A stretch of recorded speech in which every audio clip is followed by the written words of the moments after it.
एक लड़की जागती है तो पाती है कि उसका हाथ रेलिंग से जम चुका है। वो अपनी हथेली खोलने की कोशिश करती है, लेकिन हर बार हिलाने पर तेज दर्द होता है क्योंकि उसकी त्वचा और मांस अलग हो चुके हैं। वो दर्द सहते हुए अपनी हथेली को ऊपर उठाती है। उसकी हथेली लहूलुहान हो जाती है। उसके चेहरे पर भी बड़े बड़े फफोले हो चुके हैं। वो उन्हें खुजलाने की कोशिश करती है, लेकिन लिंची उसे रोक लेता है क्योंकि उसकी त्वचा पहले से ही सड़ चुकी है। जरा सा छूने से भी पूरी त्वचा उतर सकती है। वे दोनों एक रात से फंसे हुए हैं। पिछली रात जब उन्होंने केबल पर चढ़ने की कोशिश की तो लिंची के दस्ताने फट गए और उसका हाथ घायल हो गया। अब वे सिर्फ केबल कार में बैठे उम्मीद कर रहे हैं कि कोई उन्हें बचा लेगा। कई घंटे और बीत जाते हैं। उन्हें समझ आने लगता है शायद अब कोई नहीं आएगा। वे एक और रात नहीं बिता सकते। लिंची फिर से उठता है। वो केबल कार पर खड़ा होता है, दर्द सहते हुए केबल को पकड़ता है। वो धीरे धीरे आगे बढ़ता है, लेकिन रात भर की बर्फीली आंधी ने उसे थका दिया है। उसके भारी जूते भी उसे रोकते हैं। हर कदम उसके लिए संघर्ष है। कई कठिनाइयों के बाद वो दूसरी केबल कार तक पहुंचता है। वो शाओमी से कहता है, इसकी पोल मुझे फेंक कर दो जितनी दूर हो सके। उसे जमीन पर उतरने के बाद भेड़ियों से बचाव करना है।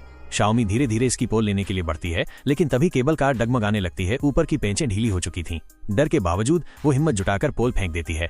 इस समय तक लिंची के हाथ केबल से चिपक चुके हैं, लेकिन जीने के लिए उसे चढ़ाई जारी रखनी होती है। नीचे भेड़िए उसे घूर रहे होते हैं, मानो उसका गिरने का इंतजार कर रहे हों। आखिरकार लिंची दूसरी ओर पहुंच जाता है। सीढ़ियों के सहारे जमीन पर आता है। जैसे ही वो उसकी पोल उठाता है, एक जंगली भेड़िया उस पर झपटता है, लेकिन लिंची समय रहते पोल से हमला करता है और भेड़िए को भगा देता है। वो तुरंत स्की बोर्ड लेकर नीचे की ओर फिसलता है मदद लाने के लिए। अब शाओमी अकेली केबल कार में बैठी है। वो एक दिन और एक रात इंतजार करती है, पर कोई मदद नहीं आती। वो समझ जाती है अब और इंतजार नहीं कर सकती, वरना उसकी मौत हो जाएगी। वो नीचे की बर्फ की मोटी परत को देखकर कूदने का फैसला करती है, लेकिन डैनी की मौत उसे याद है, इसलिए वो सीधे नहीं कूदती, बल्कि धीरे धीरे बाहर की ओर सरकती है ताकि जमीन के करीब पहुंच सके। तभी केबल कार की एक और पेंच टूट जाती है। शाओमी सीट को पकड़कर नीचे गिरती है।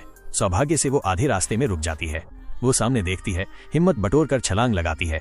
जैसे ही वो कूदती है, केबल टूट जाती है और केबल कार उसके सिर पर गिरती है।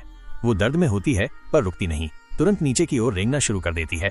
रेंगती रहती है जब तक कि उसे कुछ दिखाई नहीं देता। वो लिंची की लाश होती है। भेड़ियों ने उसे पहले ही मार डाला था। वहीं पास में एक जंगली भेड़िया उसे घूर रहा होता है, पर भेड़िया मुड़कर चला जाता है। शायद वो अब पेट भर चुका था। शाओमी तुरंत वहां से रेंगकर दूर चली जाती है। पता नहीं कितनी देर बाद वो एक सड़क तक पहुंचती है। आखिरी ताकत जुटाकर वो एक गाड़ी को रोक लेती है और अंत में उसकी जान बच जाती है।